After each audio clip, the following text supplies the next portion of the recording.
Evan, if I could just come to you and, pick up on the point about oil, this entire spat or trade-off, if you will, on Russian oil. The White House is very clear that this deal is going to require India to completely seize out and not just reduce Russian oil purchases.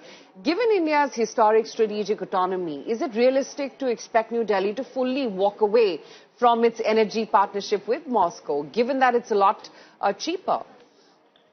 No, personally, I don't think so. And I think the devil is going to be in the details. I have a hard time, as a longtime observer of this, believing that the government of India is going to publicly make any commitments related to Russian oil explicit.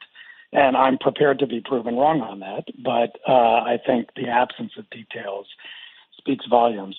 I think there's a larger political question related to that, which is that one of the great achievements that the United States and India had undertaken over the last couple of decades on a fairly bipartisan basis on both sides was to avoid having third country relationships to which either side objected bleed back into productive U.S.-India bilateral relations.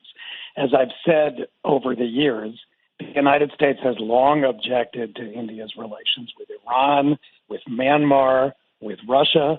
India, in turn, has objected to aspects of the American relationship with China, with Pakistan.